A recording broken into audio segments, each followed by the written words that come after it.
Hello everyone, আজকে আমরা যে বিষয়টা নিয়ে আলোচনা করব সেটা হচ্ছে আমরা cPanel থেকে কিভাবে ওয়ার্ডপ্রেস ইনস্টল করতে পারি। তো ফার্স্ট অফ অল এটা হচ্ছে আমার ওয়েবসাইট। আমরা ওয়েবসাইট থেকে কিভাবে cPanel এ যাব সেটা হচ্ছে একটু দেখি। আমি হচ্ছে এখানে দুইভাবে হচ্ছে আমার cPanel এ যেতে পারি। First of all slash then, slash দিয়ে হচ্ছে cPanel লিখেন, PANEL। যদি স্পেলিং ভুল হয় আসবে না, বাট হচ্ছে আপনারা যদি স্পেলিং ঠিক লেখেন আসবে। ওকে, যদি এভাবে দেন, এভাবে হচ্ছে হয়তো প্রথমে দেখাবে, দেন হচ্ছে আপনাকে লগ ইন পেজে হচ্ছে নিয়ে আসবে। ওকে, তারপর হচ্ছে আপনার যেটা হবে, আপনি চাইলে এখানে আরেকভাবে হচ্ছে cPanel এ আসতে পারেন। লাইক হচ্ছে আমি এখন ওয়েবসাইটে আছি, ওয়েবসাইট থেকে আপনি যদি এখানে দেন, এভাবে লিখে 2083 দেন, তাহলেও দেখবেন আপনার এই যে cPanel এর লগ ইন পেজটাতে হচ্ছে চলে আসছে।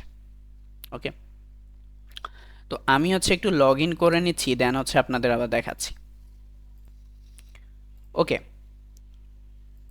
ওকে, cPanel এ হচ্ছে আপনি ইউজার নেম এন্ড পাসওয়ার্ড দিলে, দেন হচ্ছে আপনি লগ ইনে প্রেস করলে আপনাকে এরকম একটা পেজে নিয়ে আসবে। তো cPanel মানে হচ্ছে আপনার ওয়ার্ড কন্ট্রোল প্যানেল। আপনি যেখান থেকে আপনার ওয়েবসাইটকে কন্ট্রোল করতে পারেন, আপনার হোস্টিংকে ম্যানেজ করতে পারেন। ওকে, তো এখানে আমরা হচ্ছে কিভাবে ওয়ার্ডপ্রেস ইনস্টল করব সেটা জানার আগে আরেকটা বিষয় সম্পর্কে জানি, বা আরও কিছু বিষয় সম্পর্কে জানি, যাতে হচ্ছে আমাদের হোস্টিং সম্পর্কে মোটামুটি একটা আইডিয়া হয়ে যায়। তো ফার্স্ট অফ অল এখানে আসেন, এখানে আসলে আপনি একটা অপশন পাবেন ফাইল ম্যানেজার। আপনার হচ্ছে কম্পিউটারের কথা যদি আমি চিন্তা করি, আপনার কম্পিউটারে কি হয়, আপনার কম্পিউটারে অনেকগুলো ফাইল আছে না, ইমেজ আছে, তারপর হচ্ছে আপনার ভিডিও আছে, তারপর হচ্ছে অন্যান্য ডকুমেন্ট আছে, সব কিছু মিলে হচ্ছে কোথায় থাকে, ফাইল ম্যানেজারে। তো এখানেও আপনার হোস্টিংয়ে একটা ফাইল ম্যানেজার নামে অপশন আছে, যেটার মধ্যে আমি যদি যাই, আপনি দেখতে পাবেন এখানে অনেকগুলো ফাইল, মানে আপনার ওয়েবসাইট রিলেটেড যতগুলো ফাইল এখানে থাকবে, এবং ইম্পর্টেন্ট ফাইলগুলো হচ্ছে এখানে থাকে। তো এখানে অনেকের হচ্ছে আরও কমও থাকতে পারে, আরও বেশিও থাকতে পারে, আমার হচ্ছে এই অবস্থায় আছে আর কি। তো তারপর এখানে ফাইল যদি বেশি থাকে, তাতেও যে ফাইলটা থাকবে সেটা হচ্ছে পাবলিক আন্ডারস্কোর HTML।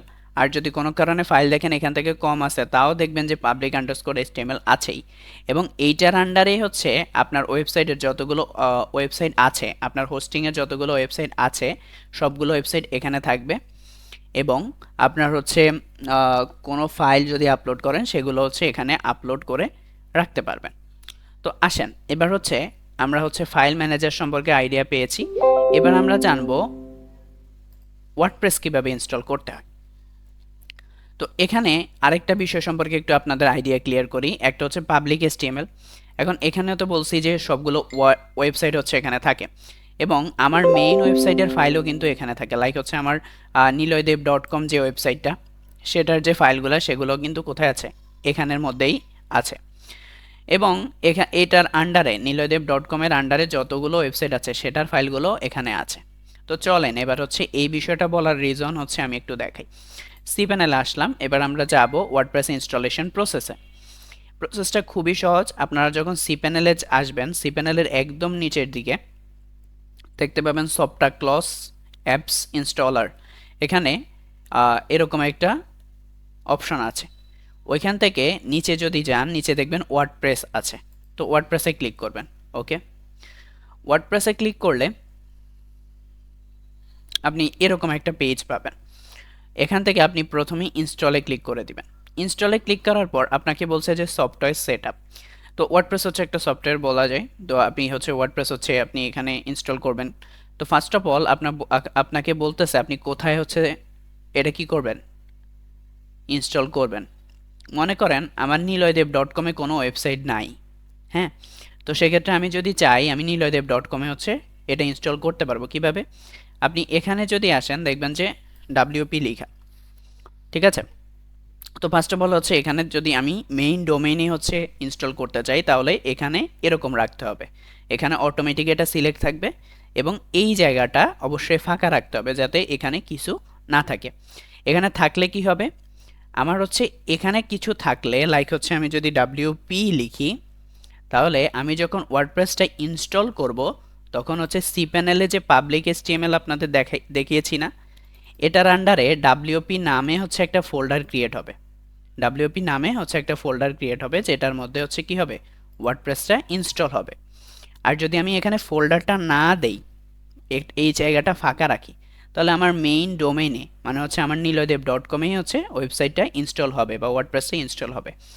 এবং কখন হচ্ছে আমরা কোনটা করব সেটা একটু বলি। মনে করেন আপনার হচ্ছে পোর্টফোলিও ওয়েবসাইট দরকার, বা হচ্ছে আপনি আপনার ওয়েবসাইটে বা হচ্ছে niloydev.com-এ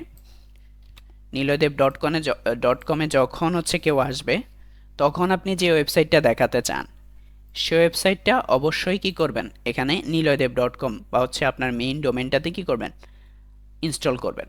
আর মনে করেন এরকম আপনার অনেক ওয়েবসাইট থাকতে পারে বা হচ্ছে ল্যান্ডিং পেজ থাকতে পারে, তো সেক্ষেত্রে হচ্ছে আপনি সাব ডিরেক্টরিতে দিবেন। লাইক হচ্ছে আমি ল্যান্ডিং লিখলে ল্যান্ডিং নামে একটা ফোল্ডার ক্রিয়েট হবে, ল্যান্ডিং নামে ফোল্ডার ক্রিয়েট হয়ে তাহলে কি হবে, ওইখানে ইনস্টল হবে। তো আমার এখানে অলরেডি কিন্তু একটা ওয়েবসাইট আছে, যেটা আপনাদের দেখিয়েছি niloydev.com এর মধ্যে দেখেন একটা ওয়েবসাইট আছে। তার মানে কি হবে, আমি হচ্ছে এখানে ইনস্টল করতে পারবো না, যেহেতু আমার ডিরেক্টরি অলরেডি ফিল আপ। তো আমি কি করব, আমি আরেকটা ফোল্ডার ক্রিয়েট করে দেন হচ্ছে এটার মধ্যে কি করব, ওয়ার্ডপ্রেস ইনস্টল করব। তো আমি এখানে জাস্ট একটা নাম দিচ্ছি ওয়ার্ডপ্রেস। ওকে, ওয়ার্ডপ্রেস নাম দিচ্ছি। ওয়ার্ডপ্রেস নাম দেওয়ার পর আপনি হচ্ছে এখানে হচ্ছে আর কিছু করতে হবে না। তারপর হচ্ছে এখানে দেখা যাচ্ছে যে ইম্পর্ট্যান্ট একটা পার্ট, যেটা আমরা ওয়ার্ডপ্রেস ইনস্টলেশনের পর দেখতে পাই যে ওইখানে লগ ইন করতে হয়। তো লগ ইন করার জন্য আমাদের অ্যাডমিন ইউজার নেম লাগে অ্যান্ড হচ্ছে পাসওয়ার্ড লাগে। তো আমি কি করব, আমি হচ্ছে অ্যাডমিন দিয়ে দিব। আপনারা অবশ্যই সিকিউর বা হচ্ছে যে প্লাগ ইন যে পাসওয়ার্ডগুলো হচ্ছে স্ট্রং সেই টাইপের পাসওয়ার্ডগুলো ইউজ করার চেষ্টা করবেন। তো আমি একটু স্ট্রং করে দেখাই, এখানে জাস্ট হ্যাশ দিলাম এবং হচ্ছে সি দিলাম এবং হচ্ছে এটাকে পেস্ট করে দিলাম। দেখেন আমার পাসওয়ার্ডটা কিন্তু স্ট্রং হয়ে গেছে। তো আপনারা অবশ্যই স্ট্রং পাসওয়ার্ড ইউজ করবেন। তো এখানে আর তেমন কিছু আমাদের করার নাই, আমরা জাস্ট হচ্ছে কি করব, এবার একদম নিচে এসে ইনস্টলে ক্লিক করে দিব। যদি আপনাদের সব কিছু ঠিক থাকে, আপনাদের সার্ভারে জায়গা থাকে, তাহলে দেখবেন এটা হচ্ছে ইনস্টল হয়ে যাচ্ছে। অনেকের ক্ষেত্রে একটু টাইম নিতে পারে, অনেকের ক্ষেত্রে হচ্ছে দ্রুত হয়ে যেতে পারে, যেমন আমার একটু টাইম নিচ্ছে। আমরা একটু ওয়েট করব।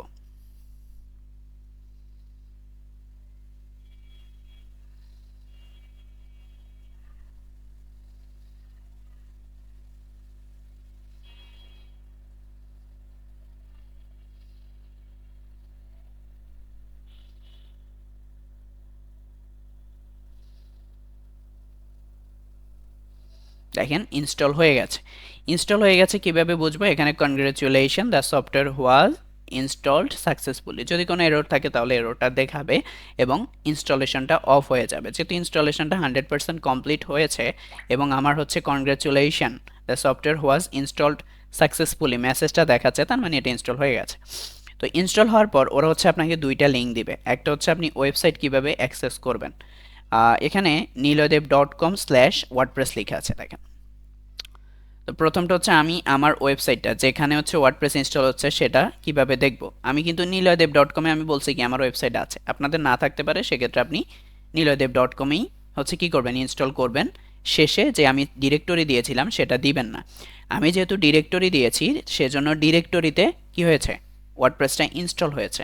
এবং ওয়ার্ডপ্রেসটা ডিরেক্টরিতে যেহেতু ইনস্টল হয়েছে সেজন্য আমাকে কি লিখতে হচ্ছে, অ্যাক্সেস করার জন্য আমার মেইন ডোমেনের শেষে আমার যে ডিরেক্টরিটার নাম ছিল সেটা হচ্ছে লিখতে হচ্ছে। তো আমি হচ্ছে লিখে দিলাম এবং হচ্ছে এভাবে আমি আমার ওয়েবসাইটে কি করতে পারবো, ভিউ করতে পারবো। Okay fine. এবার হচ্ছে আপনাদের আরেকটা লিঙ্ক দিবে, যেটা হচ্ছে অ্যাডমিনিস্ট্রেটিভ ইউআরএল। লাইক হচ্ছে আমি যদি এটাতে ক্লিক করি তখন দেখতে পাবেন আপনি ওয়ার্ডপ্রেসের ড্যাশবোর্ড পাবেন। এখানে যদি ক্লিক করেন ওয়ার্ডপ্রেসের ড্যাশবোর্ড পাবেন এবং এখান থেকেই আপনারা হচ্ছে কি করতে পারবেন, আপনার theme installation, plugin installation, theme customisation সব কিছু এখানে করতে পারবেন। এবং আমি যদি বলি, আপনি এখন তো এখানে লিঙ্কে ক্লিক করে হচ্ছে চলে আসছে। এখন আমি যদি আপনাদের এই জিনিসটাই ইনকগনিটো থেকে দেখাই, জাস্ট হচ্ছে পেস্ট করি, তাহলে দেখতে পাবেন ওয়ার্ডপ্রেসটা আসছে। এবং আমি যদি অ্যাডমিন প্যানেলে যেতে চাই, অ্যাডমিন প্যানেলে যেতে চাই বা হচ্ছে ড্যাশবোর্ডে যেতে চাই, তাহলে আমাকে অবশ্যই লিখতে হবে ওয়েবসাইটের ইউআরএল এর পরে wp-admin। এটা লেখার পর অনেকের এরকম একটা হচ্ছে পেজ আসে, বাট এটা হচ্ছে হোস্টিংয়ের উপর নির্ভর করে, সবার ক্ষেত্রে আসবে না। আমার হচ্ছে আসছে, যদি এরকম আসে অবশ্যই অ্যাডমিন পাসওয়ার্ড দিবেন এবং ইউজার নেম হচ্ছে অ্যাডমিন দিবেন। অ্যাডমিন হচ্ছে ইউজার নেম, অ্যাডমিন হচ্ছে পাসওয়ার্ড। তারপর হচ্ছে সাইন ইন করবেন, বাট সবার ক্ষেত্রে আসবে না। তো আসার পর এবার হচ্ছে আপনার মেইন লগ ইনটা। তো আমরা হচ্ছে ইউজার নেম কি দিয়েছিলাম, অ্যাডমিন দিয়েছিলাম, আর পাসওয়ার্ড কে দিয়েছিলাম, পাস, আপনাদের আই অ্যাকাউন্টটা দেখে পাস হ্যাশ অ্যাডমিন, এটাই তো ছিল। তাহলে লগ ইন করে নিচ্ছি। এখন দেখেন আমার হচ্ছে এটা কি হয়ে গেছে, আমার ওয়ার্ডপ্রেসের ড্যাশবোর্ড চলে আসছে।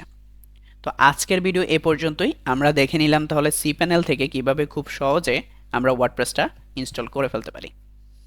ধন্যবাদ সবাইকে।